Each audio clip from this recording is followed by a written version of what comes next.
Et il ne faut jamais investir dans cette plateforme si tu veux investir et réussir ton investissement au procès Bull Run 2024-2025. Donc pour découvrir tout cela et pourquoi je te dis cela, reste au début jusqu'à la fin de cette vidéo pour ne pas rater les étapes et les explications que je vais vous donner dans cette vidéo. Bonjour, c'est Leader, bonjour à toutes et à tous et bienvenue sur notre chaîne Yannick SR. Ici, on parle de business en ligne et de comment gagner de l'argent sur Internet. Dans cette vidéo, on va parler des plateformes centralisées et des plateformes décentralisées. Donc, vous savez qu'actuellement, tout le monde est en train de préparer leur réussite dans la crypto-monnaie. Ceux qui sont prêts à investir, ceux qui sont prêts à prendre des gros risques pour réussir et pour cesser leur liberté financière dans la crypto-monnaie, ils sont prêts à investir dans plusieurs plateformes, dans plusieurs crypto-monnaies, dans plusieurs, même coins, dans plusieurs altcoins. Donc, et pour cela, vous devrez savoir ce que je vais essayer d'expliquer dans cette vidéo. Donc, c'est-à-dire, restez connectés et si vous êtes sur cette chaîne, n'oubliez pas de vous abonner, activez la cloche pour ne rater aucune de nos prochaines vidéos. Chers abonnés, les anciens abonnés que je suis en train de m'adresser actuellement, s'il vous plaît, n'hésitez pas de partager la vidéo avec vos amis et n'hésitez pas de laisser des pouces bleus aussi pour permettre la YouTube de cette vidéo à beaucoup de personnes et partagez la vidéo à tous vos amis. Parce que je vois que notre objectif, c'est avoir 10 000 cas d'abonnés d'ici la fin de cette année 2023. Donc, je compte sur vous, je compte sur vous, chers abonnés.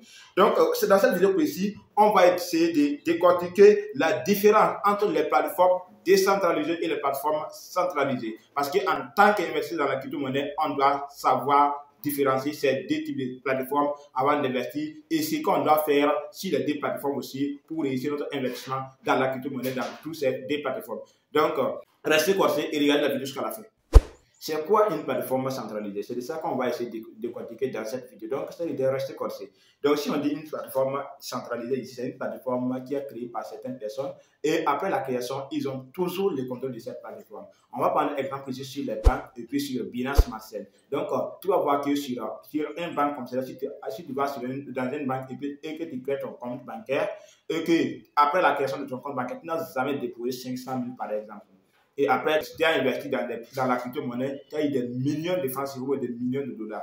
Donc, tu essaies de retirer ça du coup pour envoyer dans ton compte bancaire, dans laquelle tu n'as jamais déposé, même pas 500 000. Donc, après avoir envoyé maintenant 5 millions du coup comme cela, sans du tout passer à la banque, tu risques de perdre ton argent. Parce que la banque va clôturer ton compte et puis essayer de comprendre comment est-ce que tu as fait pour avoir cet argent. Et même si tu essaies de les expliquer, ils ne vont pas croire. Pas pour dire qu'ils ne savent pas, ou bien il ne sait pas que la crypto-monnaie existe, ou bien il ne sait pas que la crypto-monnaie est un risque.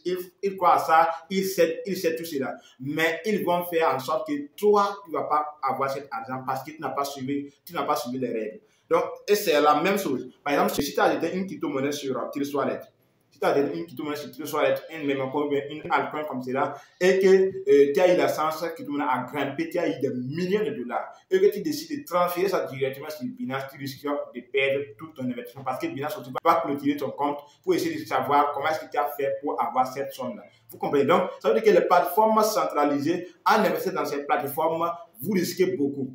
En investissant dans cette plateforme, vous risquez beaucoup. Mais la meilleure chose de faire, c'est quoi? Restez au début jusqu'à la fin de cette vidéo parce que c'est à la fin de cette vidéo que je vais vous donner des conseils à faire pour éviter des pertes totales à la prochaine bull run si vous avez décidé d'investir dans les plateformes décentralisées ou centralisées. Donc, restez au début jusqu'à la fin de cette vidéo. Mais tout cela, il faut savoir qu'une plateforme centralisée, c'est une plateforme dans laquelle celui qui a créé cette plateforme a toujours le contrôle de cette plateforme. Maintenant, on va aller sur le deuxième niveau qui dit c'est quoi une plateforme décentralisée. Une plateforme décentralisée, c'est une plateforme qui est créée par certaines personnes, mais cette personne, après la création de cette plateforme, il n'a pas le contrôle de cette plateforme. Ça veut dire qu'il ne surveille pas les transactions ni les retraits que vous allez faire dans les plateformes. On prend exemple sur le Bitcoin, sur le Core, sur Ethereum et sur plein d'autres crypto-monnaies qui sont décentralisées. Donc ça veut dire que ces plateformes sont créées par certaines personnes, mais après la création, ils ne surveillent pas tout cela, que ce soit les transactions ou les dépôts, ils ne surveillent pas tout cela.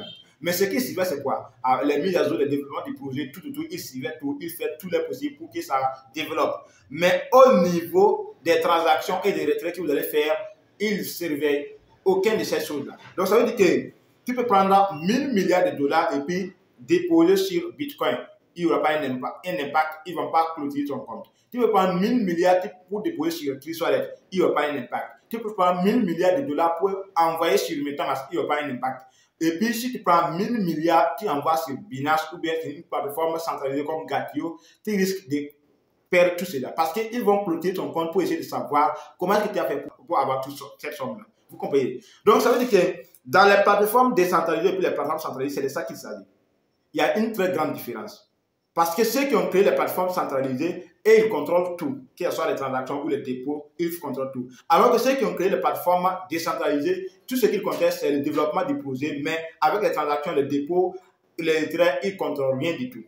Donc, ça fait qu'il y a une différence entre les plateformes décentralisées et les plateformes centralisées. Vous comprenez? Donc, c'est ça qui s'agit. Maintenant, on va aller sur le troisième niveau pour donner des conseils à suivre pour réussir votre investissement dans la prochaine Bull Run 2024-2025 si vous investissez dans ces deux plateformes. Le conseil que je vous donne ici, c'est que si vous voulez investir dans une plateforme centralisée, c'est mieux d'aller directement sur la plateforme pour acheter vos crypto-monnaies préférées et puis stocker dans cette plateforme. Là, maintenant, si la crypto-monnaie grimpe, vous pouvez échanger sans problème. Mais le risque de ne pas faire, c'est quoi? Le risque que vous ne devez pas faire, c'est acheter une crypto-monnaie dans une plateforme décentralisée et après la crypto-monnaie est grimpée, toi tu vois que tu ne sais pas comment échanger ça dans cette plateforme décentralisée, tu essaies de l'envoyer sur une plateforme centralisée pour arriver là où tu veux convertir. Tu risques de perdre tout ton investissement, toute ta crypto-monnaie. Parce que ça ne veut pas dire que tu as envoyé sur une mauvaise adresse, tu peux envoyer les dollars. Par exemple, si tu as investi sur Trezor ou bien sur MetaMask,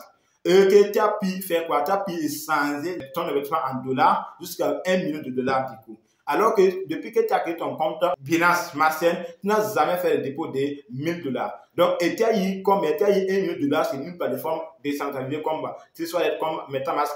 Donc, tu essaies maintenant de faire quoi? D'envoyer tous les 1 million de dollars sur Binance pour essayer de retirer par virement bancaire. Tu risques de perdre tous les 1 million de dollars parce que après avoir envoyé les 1 million de dollars sur Binance, ils vont clôturer ton compte et puis essayer de comprendre comment tu as fait pour avoir toutes ces sommes-là. Donc, c'est pareil. Avec Binance, c'est comme les banques que vous connaissez. Les banques, c'est des choses créées par quelques personnes, quelques riches, quelques milliardaires. Donc, tu ne peux pas envoyer n'importe quelle somme ou bien toutes sortes de sommes sur les banques et puis ne pas avoir des contrôles. Non. Ils vont essayer de te poser des questions, de te convoquer pour savoir tout ce que tu as fait et quel semestre tu as pris pour avoir toutes ces sommes. Donc, c'est ça qu'il s'agit.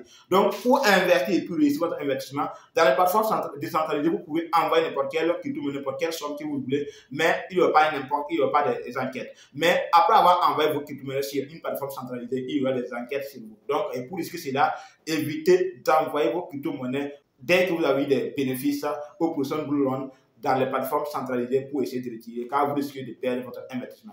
Donc, c'est la fin de cette vidéo. N'oubliez pas de vous abonner, activer la cloche de notification pour ne perdre aucune de prochaine vidéo. Bonne journée à toutes et à tous.